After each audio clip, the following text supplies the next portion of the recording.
विपिन चौबे बोलपुर से इस वक्त लाइव हमारे साथ मौजूद हैं, स्क्रीन पर मुझे नजर आ रहे हैं। विपिन, शुरुआत करें चर्चा की, उससे पहले मैं आपके पास ही आना चाहूंगा। बोलपुर से ही यह खबर आई जहां से रोड शो शुरू होने वाला है अमित शाह का दोपहर 2 बजे, वहां पर कुछ दुकानें जला दी गई। पता चल पाया गया कि ये आखिर कौन लोग थे?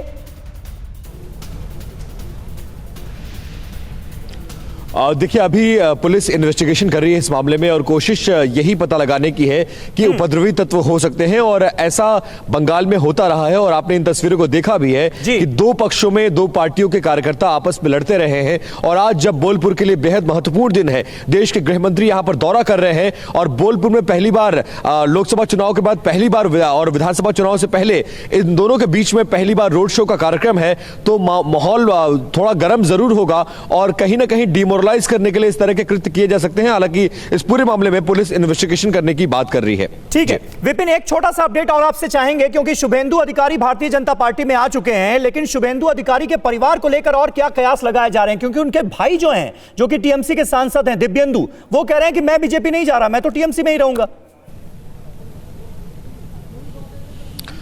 देखिए, मैंने उनके पिता से भी बात की थी, मैं वहां भी गया था जहां उनका घर है, और उनसे उनके पिता से मुलाकात तो नहीं हो पाई, लेकिन फोन पर बातचीत हुई थी। हाँ। उस बातचीत में उन्होंने कहा कि मेरी जानकारी में सब कुछ नहीं है, लेकिन यह जरूर है कि अभी हम लोग कहीं नहीं जा रहे हैं, मेरे अगले कदम का इंतजार करिए, मैं शुभेंदु से बात करूंगा, बात करने के बाद बताऊंगा।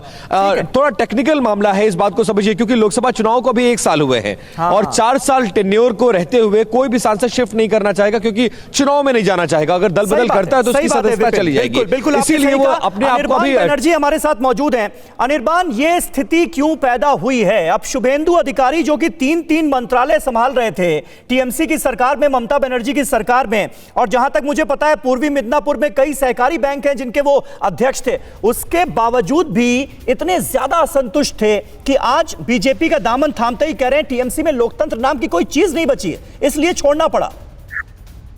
देखिए, असंतोष है या दबाव है या लालसा लोभ है, ये मुझे पता नहीं है, लेकिन शुभेंदु जी ने खुद कहा था, मैं उसी को दोहराऊंगा। उन्होंने कहा था कि उनको अपॉर्चुनिटी नहीं मिल रहा था। भाई साहब, आपके पास 35 दफ्तर थे, 3 मंत्रक थे, बहुत सारे बैंक के डायरेक्टर थे, बहुत सारे वो डेवलपमेंट बोर्ड के चेयरमैन थे, 35 दफ्तर सिर्फ उनके पास थे। यही तो बात है ना अनिर्बान, कि इतना कुछ देने के बाद भी आप लोग रोक नहीं पाए, उनको संतुष्ट नहीं कर पाए।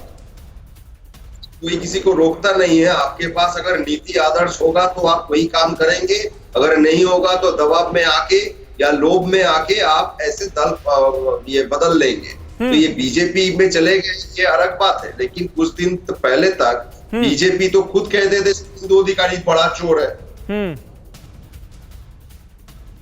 ठीक है। अड़ी सोमवार से शुक्रवार शाम 6 बजे सिर्फ TV9 भारतवर्ष पर।